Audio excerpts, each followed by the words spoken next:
Okay, time for a Roggenbier. It's a rye beer, German style, so it will be still fermented with wheat yeast, but the main part of the grit is gonna be rye malt. So it's malted. As the wheat, it lacks shells, so I will need to add some rice hulls to the mix. I've tried to get a hold of some information of what the taste will actually be like, but the main, or let's say most of the videos and the text that I've read have only been recipes containing about, let's say 20-30% rye malt. I will actually aim for 2/3, 2 kilos out of the 3 kilos I will use will be rye malt. And the main challenge with that is that the rye malt doesn't just lack the hulls, so the lautering will be much harder, hence the rice hulls.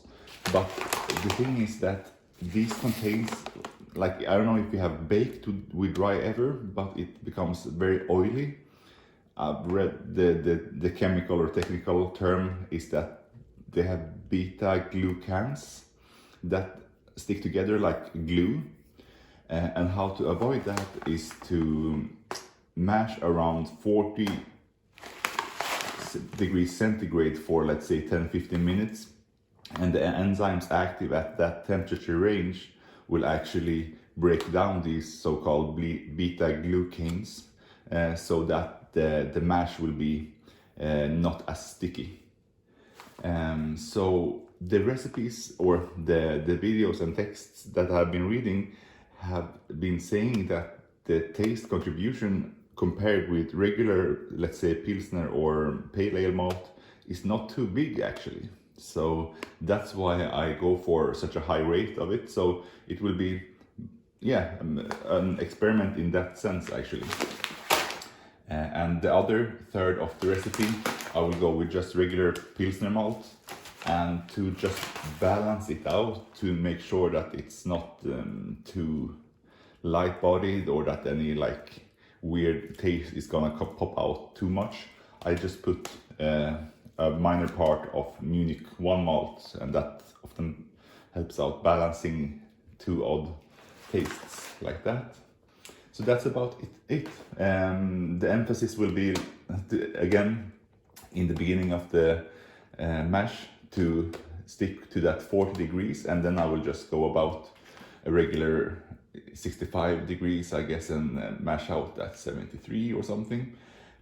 I will put the recipe down in the comments, and that's what it. Also, I will crush these at the same grade as I do with wheat malt, that is 0.7, 0.6 millimeters, so that these get thoroughly crushed, both for them to like these bits are much smaller than the pilsner malt, so I want them crushed, and I also do that to extract all the sugar and to make it not stick too much together, I guess. Yeah, that's it. And the recipe will be easy in terms of hops, so not much to comment there. It will be just some Magnum hops to bitter and no aroma or taste additions, and the yeast will be the regular Weihenstephaner wheat yeast.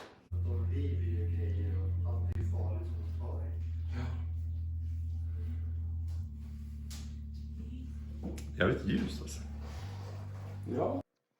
I just managed to take a picture of the malt pipe, but I dug a hole at the bottom there, and you can see that the texture was almost like porridge, so really sticky, and at the right hand side here there was some gelatinous matter, so lots of stickiness still left, even though I did a 20-minute long beta glucan rest. So I really don't know what else you can do to the malt, the rye malt, to get rid of this, because yeah, there were lots of stickiness left, and I can just be thankful of the strong pump of the Braumeister that was able to push through all of this, even though the amount of stickiness that was left to the mash.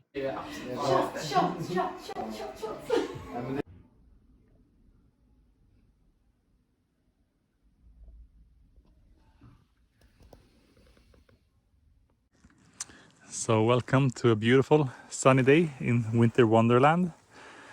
It's finally gotten time for the tasting of the Roggenbier. Doing this without any stand or anything. I'm standing out in the middle of the forest, so I couldn't bring any stand. Anyhow, back to the beer. As you can see, and to my great surprise, the beer was actually super bright, like this. I couldn't have imagined that dark malt, such as the rye malt that you saw, could get this bright. Even baking with rye malt, rye bread is really dark. So that was the first surprise out of many. And as for the aroma, almost identical to a Weissbier. I would not imagine anybody proficient being able to tell them apart by just the aroma. And as for the taste goes, it really tastes like a Weissbier as well, to be honest, which is the second big surprise. And it makes me really think what kind of contributions the rye actually does in conjunction with yeast. And compared to wheat beer, I would say that this has a tendency of being a bit, oh wow, now we got some snow falling from the trees as well in the sun. But compared to a wheat beer, there's really subtle differences. I would say the main one is that there's a subtleness of some kind of earthy flavor, and that would be the only thing. And if I would not have told you that this was a rye beer or Roggenbier, you would never have been able to tell, actually. So that was a really interesting conclusions, maybe not as expected.